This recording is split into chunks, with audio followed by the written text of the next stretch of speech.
Boa noite, meu nome é Geraldo Batista da Costa, eu sou psiquiatra e médico de família. Inicialmente, eu gostaria de parabenizar e agradecer a todos os organizadores do primeiro Congresso Mineiro de Saúde Mental, principalmente na pessoa da Gabriela Braga, com um tema tão relevante, inovação, pesquisa e humanização, em que se pesa, de um lado, nós precisamos reforçar a questão da pesquisa no nosso país e, de outro, a questão do trato humanizado com o indivíduo portador de sofrimento mental. Me foi oferecido o tema lítio, um tratamento negligenciado na psiquiatria clínica, que é um tema que, na verdade, eu não me propus a afirmar esta colocação. Eu preferi fazer uma proposta aos colegas que estão assistindo, né? O lítio, ele é de fato negligenciado como tratamento ou nós podemos questionar se esta afirmativa ela é verdadeira, né? E, para tanto, nós vamos fazer uma visita sobre o manejo do lítio como tratamento e, no final, aí eu quero que cada colega que esteja assistindo faça uma visita ao manejo de quem tem como tratado o lítio, quem tem como tratado os seus pacientes em que ele usa lítio, para verificar se os elementos que nós propomos nessa apresentação, eles têm sido avaliados ou não. Para começar, vamos conhecer, relembrar quem é o lítio, a nossa velha tabela periódica dos tempos do ensino médio. O lítio é um metal alcalino, ocupa a coluna 1A da tabela e o símbolo Li. Do ponto de vista terapêutico, desde a antiguidade, o que nós utilizamos, na verdade, é o carbonato de lítio, que é um composto bastante simples, um carbono, 3 oxigênio e 2 íons de lítio. Se vocês prestarem atenção, é um composto bastante simples, se comparado a um outro estabilizador do humor, como a lamotrigina. Porém, mesmo sendo tão simples, é interessante observarmos a quantidade de eventos que o carbonato de lítio está envolvido, tanto do ponto de vista de tratamento, quanto do ponto de vista de interações medicamentosas, quanto efeitos colaterais que o seu tratamento pode propiciar. Então, nós vamos estar atentos por ser um composto tão simples. Trazendo a história do lítio, para que a gente entenda como que ele foi parar nessa questão de tratamento de transtornos psiquiátricos, desde a antiguidade já se observar que indivíduos com determinadas moléstias tinham indicação de fazer banhos alcalinos. Lembrando que o lítio é um metal alcalino. Galeno, desde 200 anos antes de Cristo, ele já prescrevia aos pacientes mais eufóricos, mais agitados, esses banhos alcalinos. E os spas, entenda, ao norte da Itália, eram conhecidos como destino desses pacientes. Então, vocês viram que as pessoas que estavam mais agitadas, mais eufóricas, mais irritadas, eram indicados aí para esses espaços para poder tomar esses banhos, para poder se acalmar. E só depois foram verificar que estas águas elas são ricas em lítio. Então, vocês percebem que, dessa maneira, esses pacientes já estavam sendo tratados de alguma maneira. De fato, a utilização dele com a proposta terapêutica remonta desde 1840. Porém, deduziu-se que o lítio tinha uma capacidade de dissolver cristais de ácido úrico. Então, só que nesse momento ela não estava sendo utilizada para tratar transtornos mentais. Na verdade, ela estava sendo utilizada para tratar gota ou litíase renal produzido por excesso de cristais de ácido úrico. E depois disso ele foi utilizado para uma infinidade de enfermidades. E, junto com isso, foi utilizado em tônicos, águas, elixir, cerveja. Só que quando você começou a utilizar esse lítio desta maneira, não demorou muito para que a gente percebesse que o lítio tinha uma certa toxicidade. Lembrando que ele é um metal. Então, quando esse metal acumula, ele pode produzir um certo grau de toxicidade, de neurotoxicidade. Então, ele foi sendo abandonado por esses elixir, cervejas, todas as substâncias e tratamento mesmo de maneira sem comprovação científica. Porém, ele volta a entrar no cenário pelas observações de John Frederick Joseph Cady, né, na década de 40. E qual que foi a proposta aqui? Novamente, sustentando a ideia de que o lítio tinha essa propriedade de dissolver o ácido úrico, porém, na proposta de Cady, ele pensava que o ácido úrico era responsável pelos quadros maniformes dos pacientes. Então, ele foi, depois de fazer com cobaias, em 1949, ele realizou o primeiro teste clínico em pacientes com quadro de mania, o que teve uma resposta satisfatória. Porém, nesse mesmo ano, o FDA retirou a droga do mercado por causa da morte de pacientes por intoxicação, né? Então, o que nós percebemos é que ainda não se tinha controle das dosagens que eram utilizadas com lítio. E o lítio só foi aprovado pelo FDA em 1971 para uso terapêutico na mania, e só em 1974 que ele foi utilizado para fazer uso profilático de quadro de mania.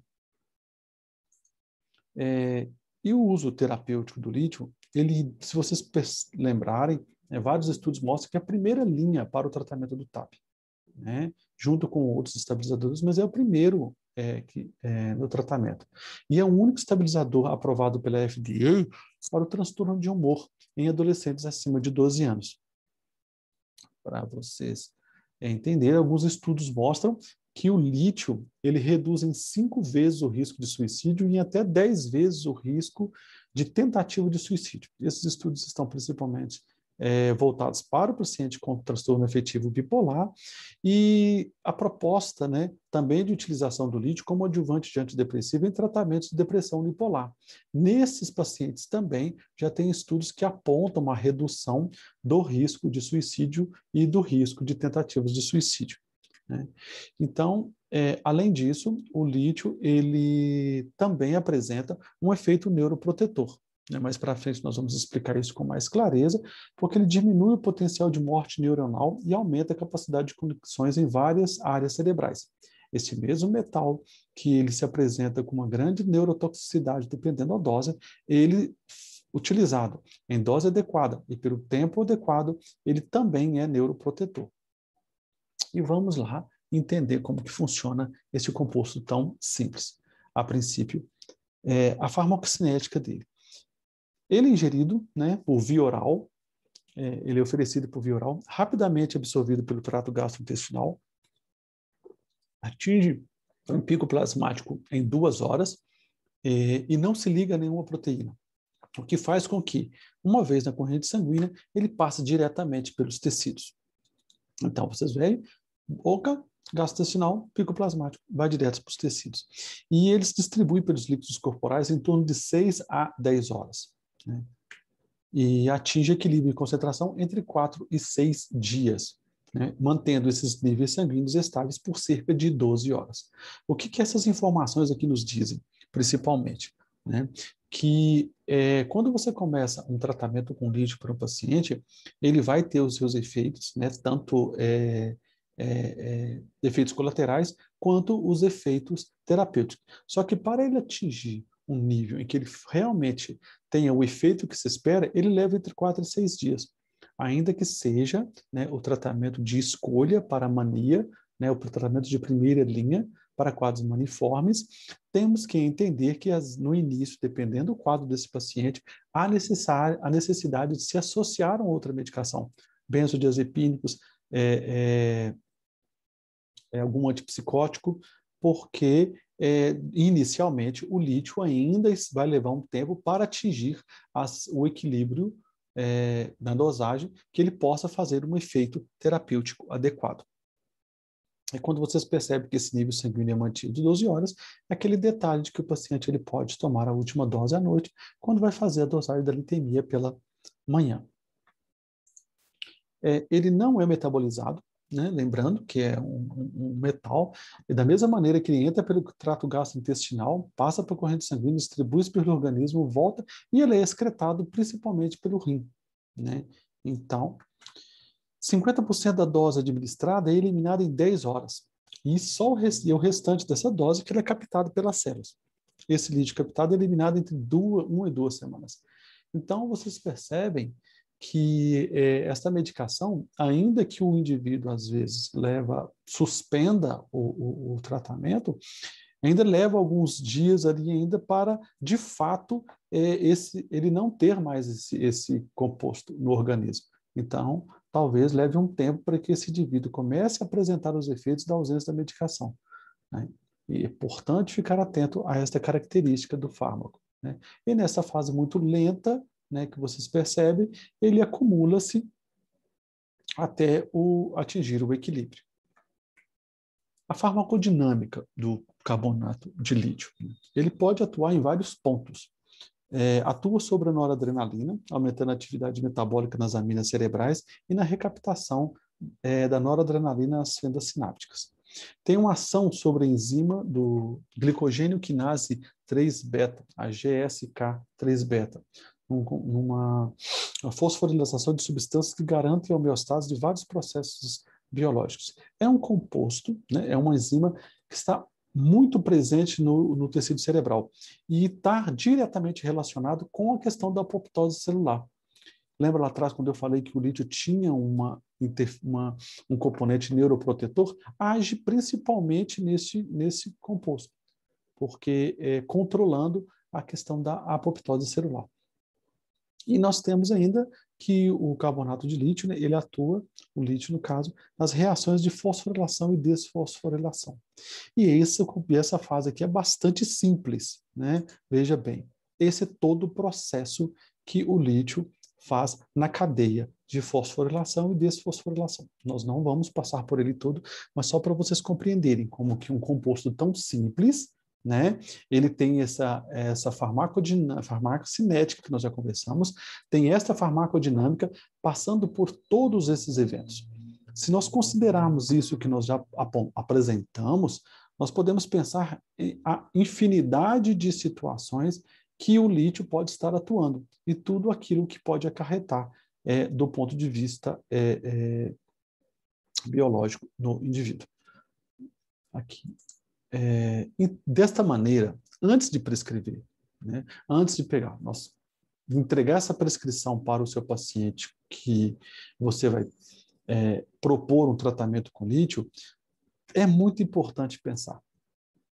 Aqui está, né, depois da que nós conhecemos o lítio, aqui está alguns elementos que vão fazer com que a gente pense quando que a gente vai prescrever. Os efeitos adversos desta medicação. Lembrando todas as relações que ele faz do ponto de vista metabólico. Quais são as interações medicamentosas? O uso regular e irregular dessa medicação. Quais são as consequências? O monitoramento laboratorial. Quais são os riscos de intoxicação e letalidade? Quem são os grupos especiais? E a psicoeducação do paciente e da família. Então, esses são os elementos que nós precisamos observar de fato para que a gente possa responder aquela questão do início da apresentação, o título da apresentação, o lítio. Ele, de fato, está sendo negligenciado no nosso dia a dia clínico, na nossa psiquiatria, né? Então, vamos caminhar. Né? Dos efeitos colaterais. Eu optei por trazer esses efeitos de maneira bastante abrangente pelo fato de que eles nos vão dar um arcabouço de conhecimento para nós entendermos por que o lítio ele tem essa dificuldade de adesão. Por que o paciente tem a dificuldade de adesão ao uso do lítio? Né? Começando pelo aumento de peso. Né? Para alguns grupos, né, falar em aumento de peso, acabou a conversa, não vai usar essa medicação. Porém, a gente tem que considerar que esse aumento de peso ele pode acontecer, mas em médio prazo. Né? Então, e não é algo tão expressivo assim. Mas é importante você falar, porque hoje a população ela entra, coloca no Google lá, e o que vai aparecer são essas informações. Aumenta de peso. O indivíduo não vai utilizar essa medicação. Né? E com uma boa orientação dietética e atividade física regular, respeitando a condição desse paciente, nós podemos amenizar essa questão do aumento de peso. Nós temos os distúrbios gastrointestinais, né, que é algum desconforto gastrointestinal, que é a diarreia, que é o vômito, né? E qual que é a diferença? Que lembra que nós falamos que o lítio ele atinge um equilíbrio com 4 ou 6 dias? Porém, esses efeitos gastrointestinais, eles podem começar imediatamente quando você inicia a terapia. Então, por causa do nível plasmático, que pode ser acelerado, esse indivíduo pode apresentar essas disfunções gastrointestinais. Isso pode comprometer a adesão do tratamento. Né? O que nós podemos fazer é alterar a tomada, né? Talvez às vezes deslocar toda a tomada para a noite e fazer uso, por exemplo, do CR, né? Que é o de liberação controlada, em que esse pico plasmático ele é menor e os efeitos colaterais, principalmente gastrointestinais, são menores. O lítio pode provocar sonolência, né? E que se você concentrar a dose à noite, você resolve essa questão. Talvez se o indivíduo tiver uma queixa de insônia, já ajuda, né? Já é um adjuvante no tratamento dessa insônia. Porém, tem que estar alerta que a sonolência também é uma bandeira amarela para a intoxicação pelo lítio. Né? Alteração da função sexual, né? Ele pode diminuir o libido, pode retardar o tempo de orgasmo, raramente a anosmia, mas isso pode acontecer. E a gente tenta reduzir, né, a medicação ao perfil semelhante ao efeito colateral, tentar dar a menor dose possível ou associando trazodona bupropiona, que na ação da medicação, a bupropiona e a trazodona compensa essa perda de libido. Porém, tem que estar atento ao perfil do paciente ao você introduzir essas outras duas drogas por causa das interações. Alteração da função tiroidiana é uma coisa bem comum, só que nós tentamos lembrar aqui que essa alteração aqui não está relacionada com anticorpo por conta da tireoide. Né? Aqui está mais numa questão da dosagem do metal mesmo, ela pode levar a esse hipotiroidismo, né? E com o aumento do TSH. O que a gente pode fazer, né, é ajustar a dose para poder ter esse controle, fazer uso de levotiroxina para controle desse TSH a níveis subclínicos. E se persistir esses valores alterados, talvez a gente tenha que retirar o lítio, mas é uma questão de monitoramento mesmo. Né? Alteração da função renal, aqui nós pensamos, é importante lembrar lá atrás, ele é excretado principalmente, né, quase que na totalidade pelo rim. Então, se o indivíduo já tem uma alteração renal, isso vai atrapalhar, vai comprometer a excreção do lítio, e só que nós temos que entender que o próprio lítio ele pode produzir injúria renal. Né? Então, se ele pode produzir essa injúria renal, ele também pode comprometer a função renal. Então, nós temos que monitorar a função renal, talvez trabalhar com as doses mínimas necessárias, porém, se o quadro renal for progredindo, é importante você substituírem por uma outra medicação, até porque, além da injúria renal, a disfunção renal pode prejudicar a excreção do lítio, e isso pode levar o indivíduo a ter uma intoxicação. Outro efeito colateral é a polidipsia e a poliúria, né? Estão relacionados com o hormônio antidiurético, né? Produzindo o que a gente chamaria, né, de diabetes insípidos nefrogênica. Aqui, né, não é um quadro muito intenso, mas a gente tem que estar atento. Controle da ingestão hídrica, né, dose única à noite ou redução de dose, e avaliar o uso de diuréticos tiazínicos, monitorando os eletrólitos ou diuréticos poupadores de potássio, por assim dizer, porque essas associações também podem estar contribuindo para a apresentação do quadro e do efeito colateral. Esse paciente pode apresentar, né, fadiga, lentificação motora, fraqueza muscular. Isso aqui geralmente está relacionado com os níveis plasmáticos também, geralmente, né, como os sintomas gastrointestinais. Tende a ter uma melhora espontânea, porém pode ser intoxicação. São indicadores de intoxicação por lítio. Então a gente reduz a dose ou, dependendo da situação, nós precisaremos substituir a medicação. Tem a queixa de tontura, né, que também tem que ser lembrado como sinal de intoxicação, mas na adaptação melhora com o tempo. A gente pode alterar o horário, por exemplo, dando essa medicação à noite, que essa tontura não vai fazer diferença para esse indivíduo, porque também está relacionado com o nível plasmático que às vezes sobe rapidamente, e aí esse indivíduo pode ter esta queixa. Alterações cognitivas de memória, né? Então, nós vimos lá que ele é um composto neuroprotetor, mas tem essa alteração cognitiva que pode. Porém, aí sempre fica a dúvida, se essa alteração cognitiva é um elemento que vem da história natural do adoecimento desse indivíduo ou se é por uso prolongado da medicação. Isso ainda está em estudo, ainda tem respostas em abertas. Outro sintoma que o indivíduo pode apresentar são os tremores, né? Então, reduzir a dose se possível, fazer uso de beta-bloqueadores ou de bebidas com alto teor de cafeína. Lembrando que esse indivíduo talvez já esteja maniforme, se for um TAB, já é maniforme, já não está dormindo. Utilização de estimulantes nesses pacientes pode ser um tanto quanto delicado. O uso de beta-bloqueadores, estar atento para doenças cardiovasculares, porque também são interações medicamentosas. E estar atento porque os tremores, né, podem ser um sinal de intoxicação.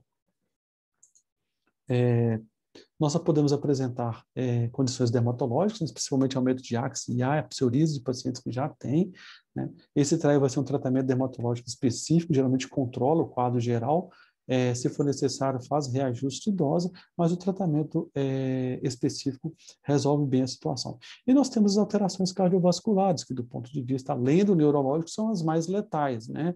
Que geralmente apresentam-se quando os níveis plasmáticos estão elevados, em pacientes que já têm quadros como bloqueio, aumento de QT ou inversão de ONDT. Então, não é que esses pacientes tendo essas cardiopatias, eles estão proibidos de fazer uso do lítio.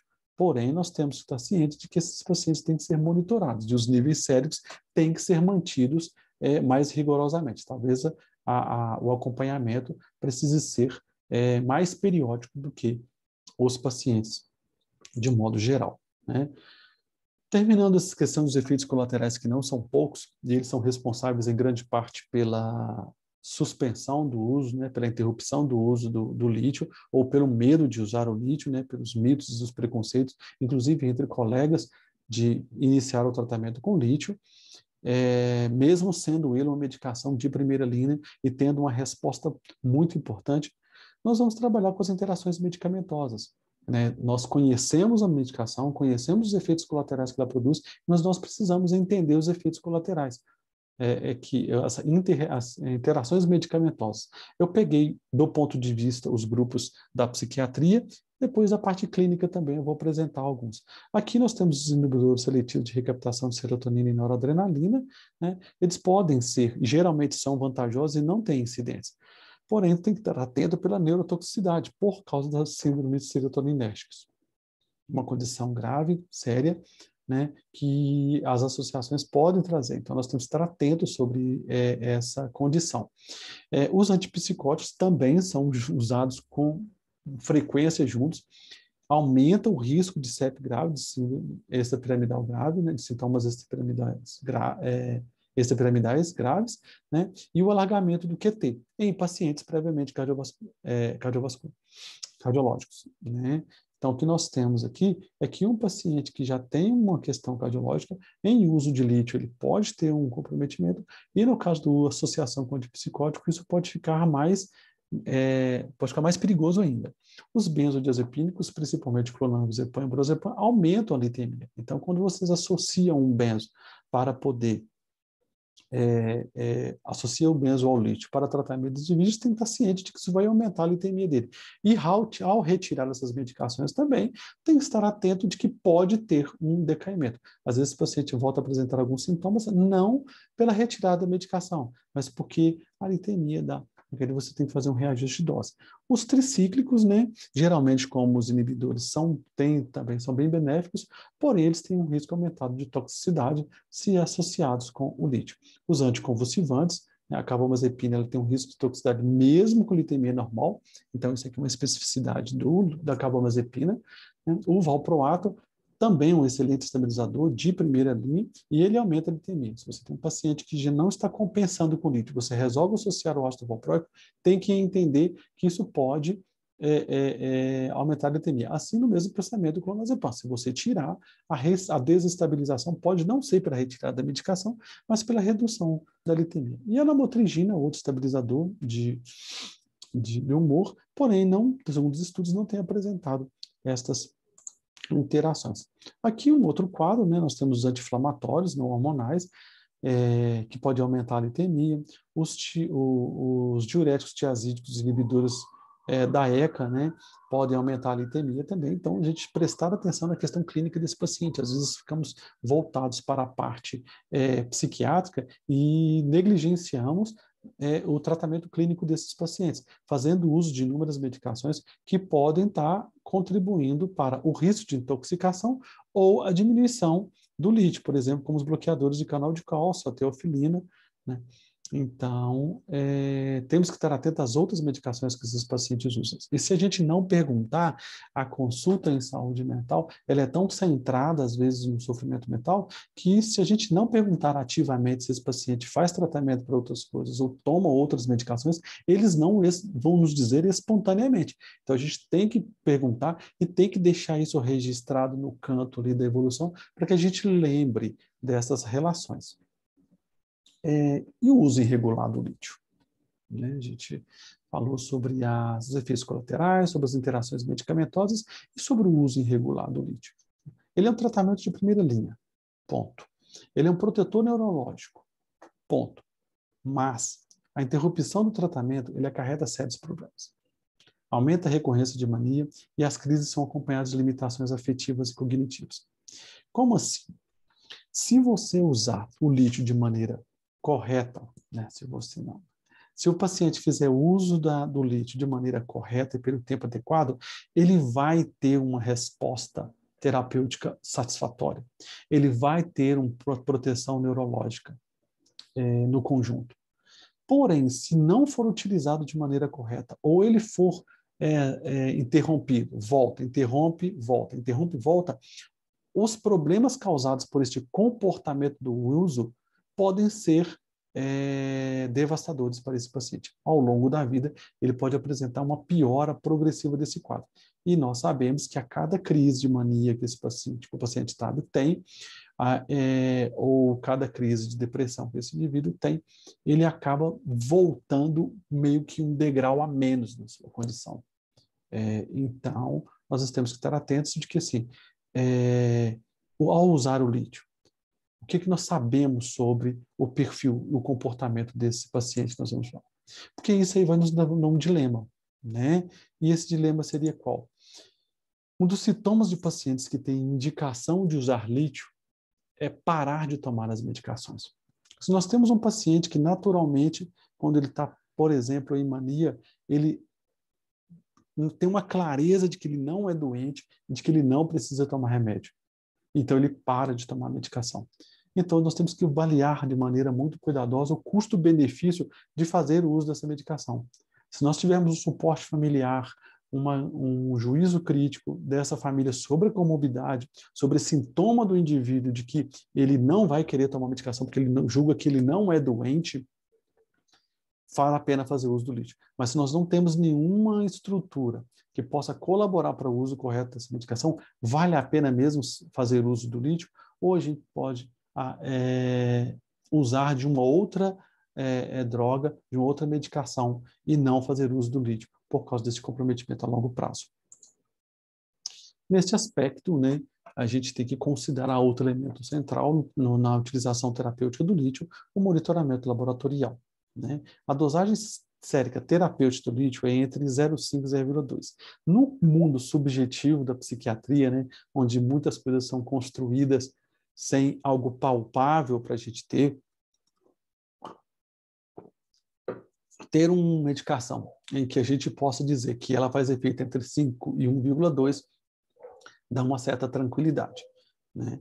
Então, você pode ir lá e dosar. Até porque se o indivíduo está tomando 900 miligramas de lítio e ele está apresentando uma litemia de 0,2, 0,1, ele não está tomando essa medicação.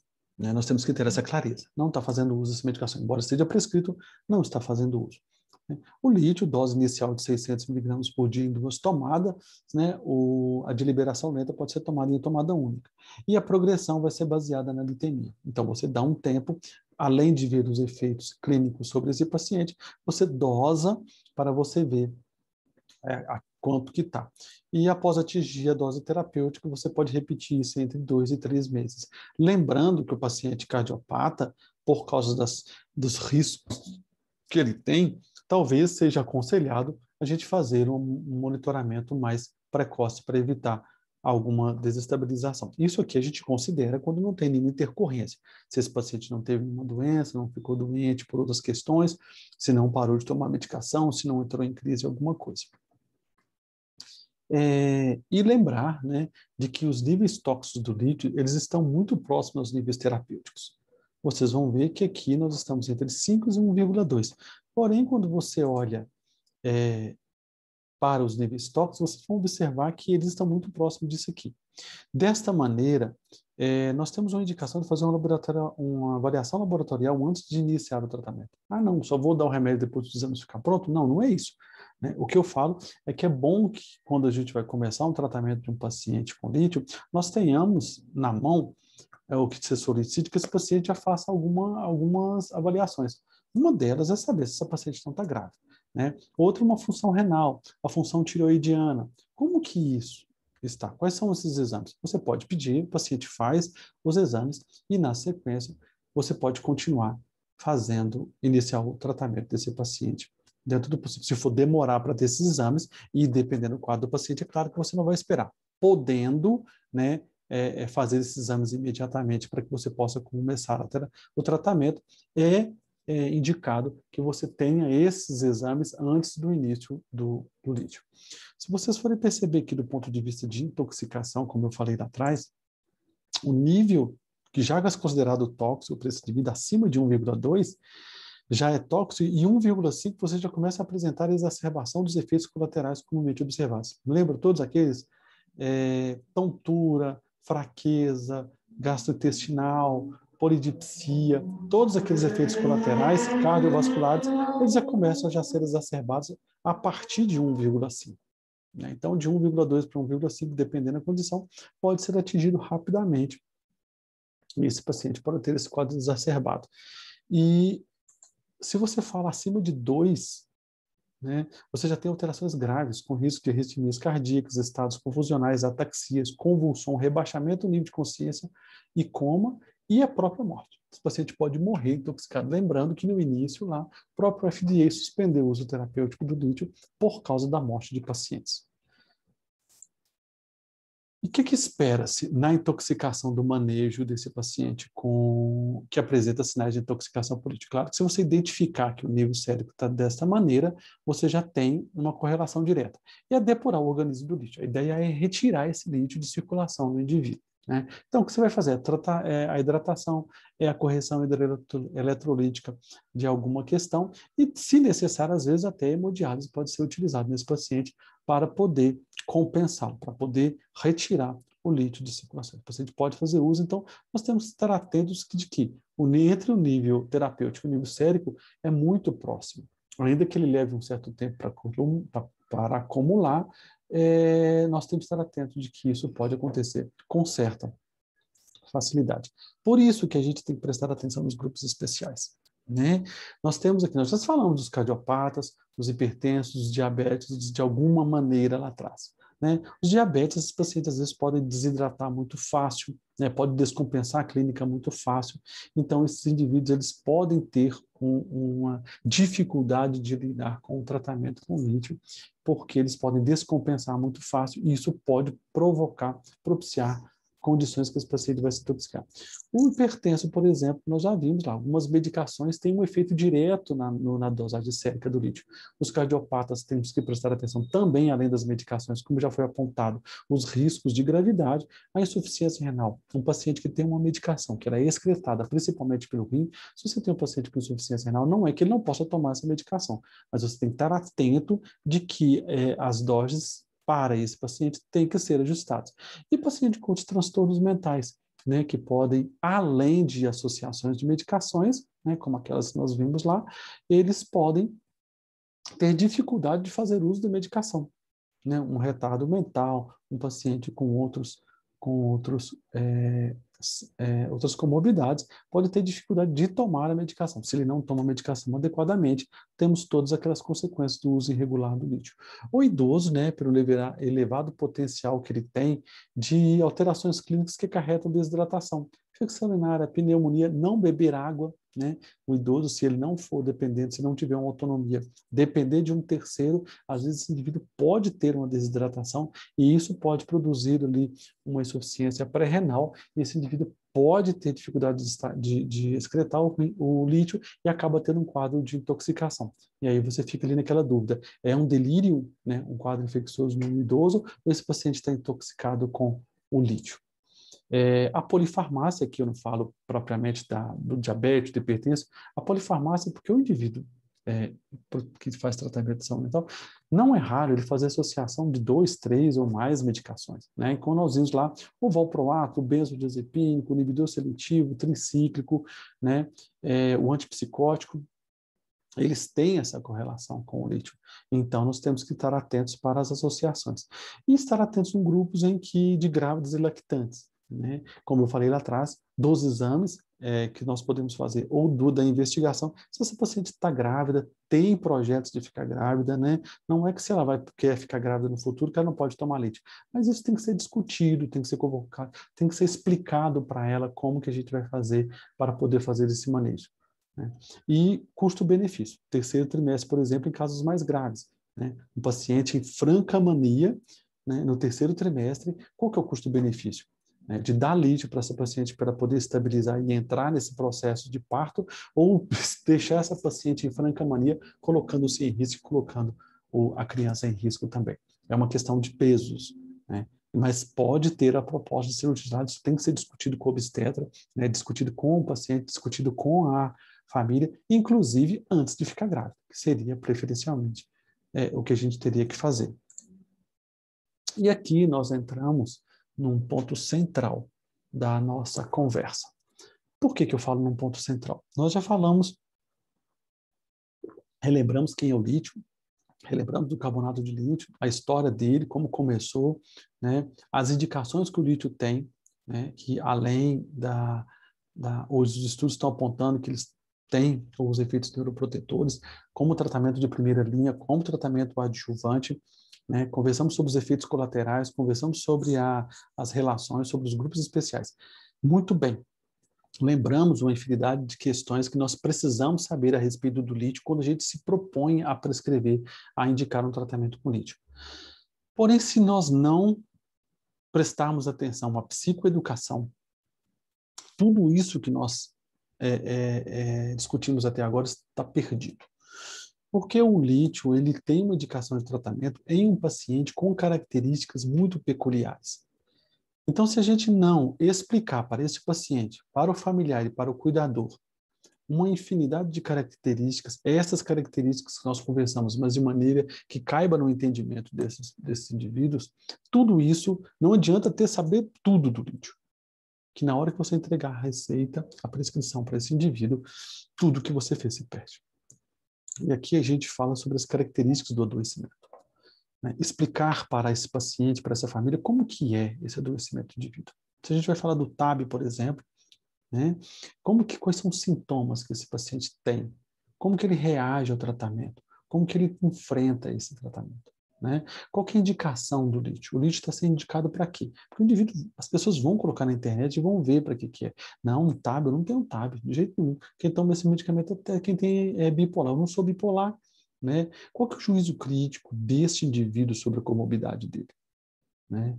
Ele sabe o que ele tem, ele entende o que ele tem, ele entende por cada indicação dessa medicação, a família sabe o que esse paciente tem, ele entende o que o seu familiar tem e por que ele, dentro de um quadro de hipomania ou mania, ele insiste que não é doente, que ele não precisa de tomar medicação. Porque o que acontece às vezes é o paciente começa a ficar melhor, a família entrega a medicação na mão dele e deixa por conta. É fato que ele vai parar de tomar essa medicação. Eu falo claramente com meus pacientes que, às vezes, quando o paciente para de tomar medicação, ele já está em crise.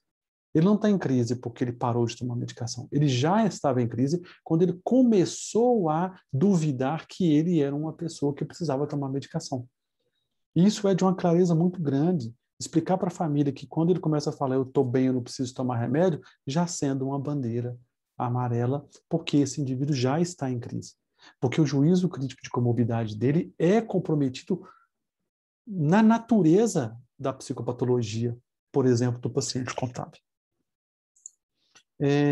Medo de abandono pelo risco de intoxicação, né? Eles vão ler, né? A família vai ler, às vezes não quer começar a medicação, vai intoxicar, vai morrer, porque isso aparece de maneira gritante na internet para isso, o vizinho fala, o outro vizinho conta, alguém conta que alguém morreu, alguém intoxicou, e fica esse medo. O uso irregular e o abandono como sintoma, que é isso que a gente colocou aqui em cima, né? A crítica do indivíduo sobre o uso da medicação, né? Os efeitos benéficos do uso regular e os deletérios do uso irregular. Não é só entrar em crise, né, como nós conversamos lá atrás, que parar de tomar o lítio, que usar irregularmente o lítio.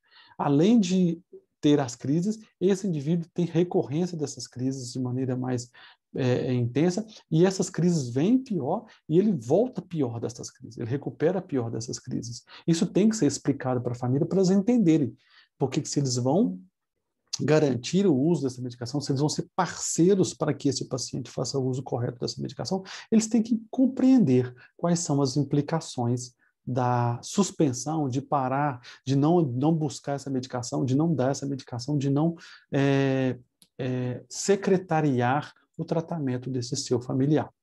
Né? E outra coisa que nós temos que perceber é que, assim, nós conversamos lá atrás que o lítio, ele tem 5 vezes, né, diminui o risco de suicídio, 10 vezes diminui o risco de tentativa de suicídio.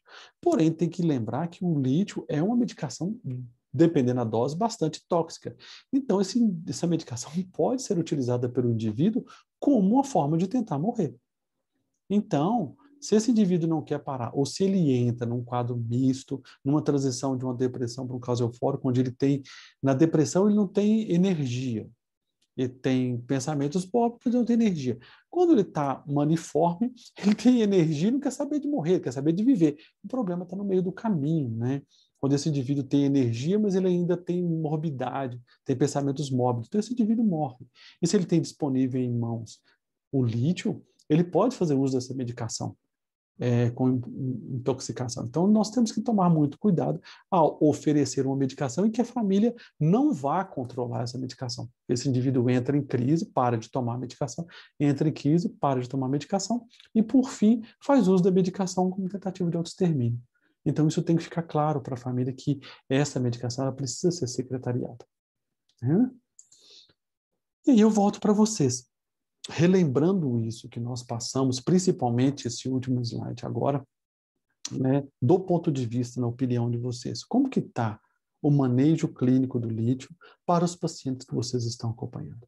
De fato, o lítio, no seu dia a dia, ele tem sido negligenciado na sua proposta de tratamento, na sua proposta de utilização?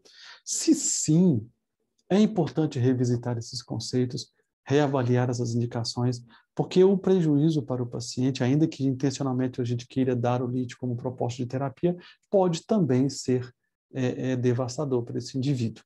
Né? Se não, se o manejo está bom, vamos continuar estudando, que aí a gente pode ajudar ainda mais esse paciente. Numa proposta, sim, né, de humanização do cuidado com esse paciente portador de sofrimento mental, que se sente na necessidade, que precisa fazer uso de um tratamento com lítio. Eu, particularmente, né, tomando parte do tema do congresso, né, eu gosto muito dessa frase do Jung, né, conheça todas as teorias, domine todas as técnicas, mas ao tocar uma alma humana, seja apenas uma alma humana. Isso é fundamental. Diante de um indivíduo, tem que ver quem é este indivíduo, o que lhe afeta, o que lhe toca, o que lhe tangencia a vida. Então, é importante que a gente traga este conceito para dentro da nossa clínica psiquiátrica. Que a biografia que eu usei, né, vocês podem voltar lá, tem outros artigos que, junto com eles, que podem colaborar para o entendimento do tema. Se precisarem entrar em contato comigo, né, pode fazer uso do meu Instagram, pelo meu WhatsApp ou pelo meu próprio e-mail mesmo, que aí a gente conversa. Para melhorar essa apresentação, corrigir alguma questão que talvez a informação muda muito rápido, vocês têm uma experiência que aconteceu e que foi muito positiva e que aí seria bom contribuir com a gente para que a gente possa aprender sempre, né, na inovação, inovar as nossas formas de tratar, a nossa forma de buscar o conhecimento, né, para a gente poder. Isso seria muito importante. Agradeço muito a vocês pelo tempo de estar aqui. É uma pena que nós não estejamos todos juntos, como habitualmente fizemos. Os tempos nos forçam a ser dessa maneira. Eu quero comunicar que eu estou sem máscara, porque eu fiz essa gravação da minha casa, então nenhuma pessoa foi colocada ou exposta de maneira desnecessária, para que a gente pudesse compartilhar um pouco de conhecimento. Um abraço de longe, né? Fique em casa, se puder, protejam os seus e vamos trabalhar junto para que a gente possa fazer com que a vida do indivíduo portador de sofrimento mental e dos seus familiares seja mais tranquila dentro da sua dificuldade. Um abraço enorme.